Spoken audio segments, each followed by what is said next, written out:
Hello and welcome to Williams Mullen's Trending Now, an IP podcast, a legal podcast focused on providing innovative companies and investors with important and timely information concerning intangible assets, such as patents, trademarks, copyrights, and trade secrets. I'm your host, Courtney Regal, and today I'll be joined by Amy Pruitt, a partner in our intellectual property practice group here at the firm. Today, we'll be discussing a few recent cases, settlements, deals, and legal updates on artificial intelligence and its impact on authors, artists, and others in the creative space. A significant portion of Amy's practice focuses on clients and work in the entertainment industry. And I think it's been really interesting to see how AI has impacted that field specifically over the past few years. Amy, thank you for joining me today.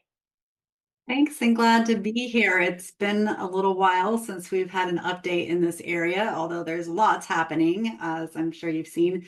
Still a developing area of law. There have been a lot of cases recently that have been filed, as well as deals involving the use of artists or authors or other content owners' copyrighted works to train AI systems, as well as to use those AI systems to have some outputs that could contain copywritten works. So there have been some recent deals as well as licensing that involves those interests since the last podcast. So we might talk a little bit about some of those deals and what's happening in the industry. Yes, and in the cases and other updates that we want to focus on today, generally on one hand, we have a tech company with an AI program that it needs to train. And on the other hand, we have an author or the owner of a copyrighted work or other intellectual property that's being used by the tech company to train its AI model or to be a basis of a generative AI product. So we'll start with a brief update on the Bartz versus Anthropic case. This is a case we've mentioned in prior podcasts, but that had a landmark settlement announced last fall. And then we'll discuss some other interesting deals and updates on what we are seeing in the AI space. Of course.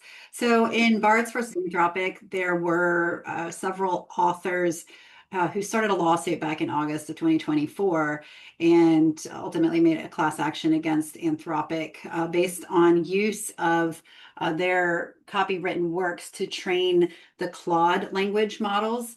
They claimed that Anthropic had illegally obtained millions of copyrighted books from pirated library sites as part of its effort to train their systems. It also bought and scanned millions of books for the same purpose. So initially, they had attacked the entire practice of using copywritten works to train the AI.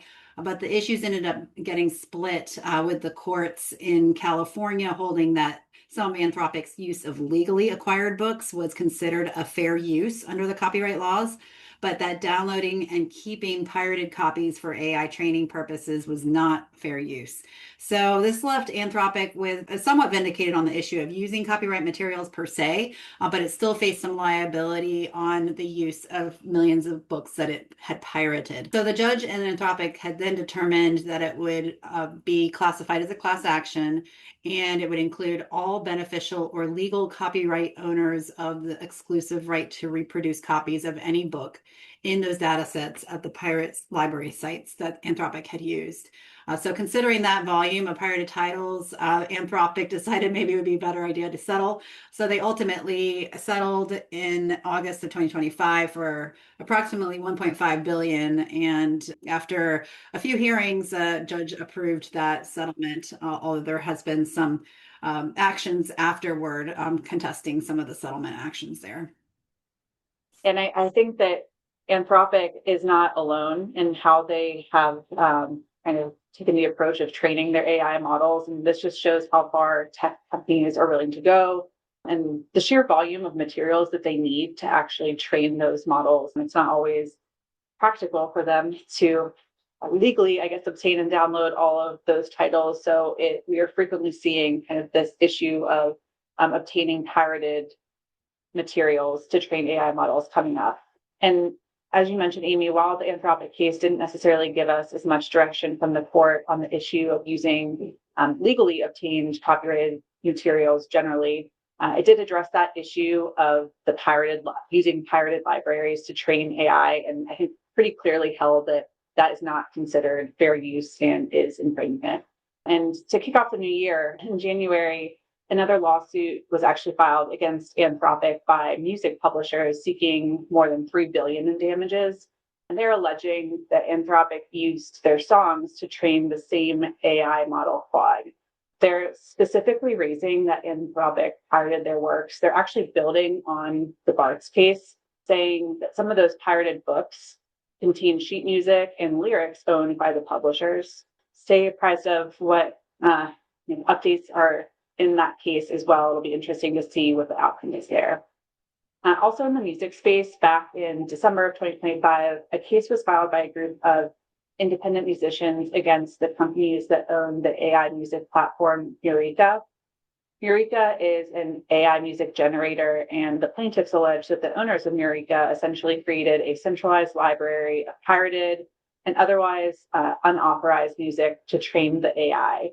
They also go on to allege that the generated music from Eureka then essentially competes with the artist's own music and contributes to the overall damages. So that'll be another one to track and see where the court comes out in that. Yes, so there's definitely some precedent being set now, at least with regard to using pirated copyrighted works to train AI models, that is not considered fair use and likely constitutes copyright infringement, especially where there are significant statutory damages available. But we're also seeing that there's a bit of a if you can't fight them, join them attitude, especially when we look at some of the recent news coming out about deals like the one between Disney and Sora. Yeah, I think this announcement was really interesting. A lot of us are familiar with how litigious Disney is with protecting their intellectual property. For those of you who are not familiar with Sora, Sora is OpenAI's text to video AI model. Essentially, you can upload a text prompt or an image, and Sora will generate highly realistic, high quality videos. Amy, can you give us some details that have been made available on the deal so far? So yes, it was a massive licensing deal essentially between Disney and OpenAI announced at the end of 2025. As Courtney mentioned, Sora works by generating realistic short videos based on a user's prompt. And as part of a proposed 3-year licensing agreement, under this deal, Sora would be able to generate its short user prompted videos, drawing on more than 200 Disney, Marvel, Pixar, and Star Wars characters. So essentially, users can go in and create videos featuring these Disney characters. And the deal would make Disney the first major content licensing partner on Sora. Notably, the deal doesn't include any talent like likenesses or voices, and that could become an issue as we'll see in some later cases. But as part of the agreement, Disney will make a $1 billion investment in OpenAI. And under the license, fans would also be able to watch selections of Sora generated videos on Disney's streaming platform, Disney Plus. Yeah, so if this proceeds forward, I think this marks a pretty significant shift towards intellectual property rights owners embracing generative AI.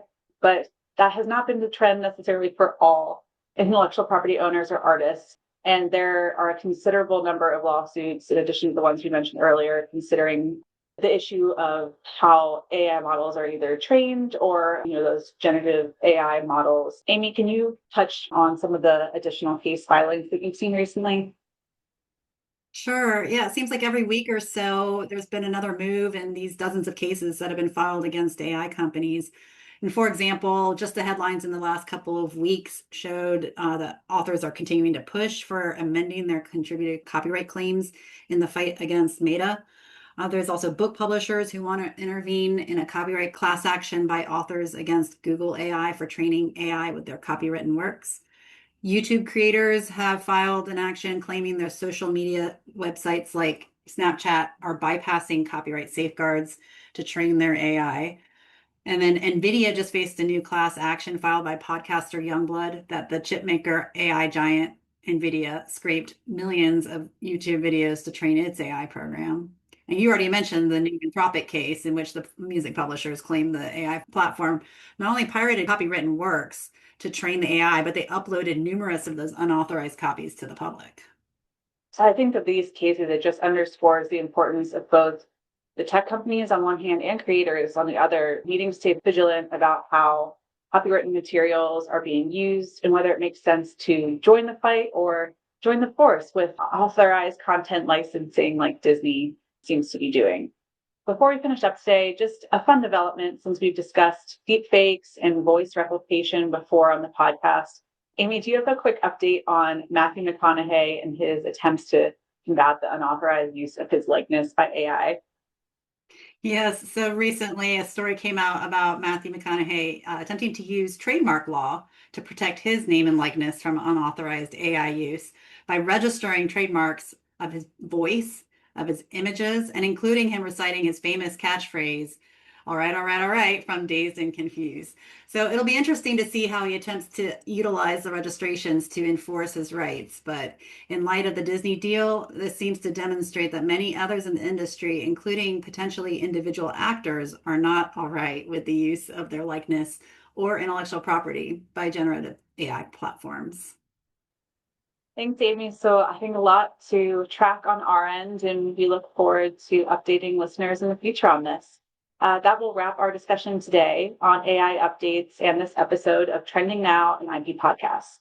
We look forward to keeping listeners informed on updates in this field, including the outcome of some of the cases we've mentioned and the deals we're seeing being announced. Listeners, if you have any questions or suggestions for future episodes, please contact us. You can also visit our intellectual property practice page at williamsmullen.com/IP. There you can find out more about our team as well as past episodes of this podcast and legal alerts. Please be sure to subscribe to this podcast to be notified when our next episode posts. Thanks for listening, and until next time.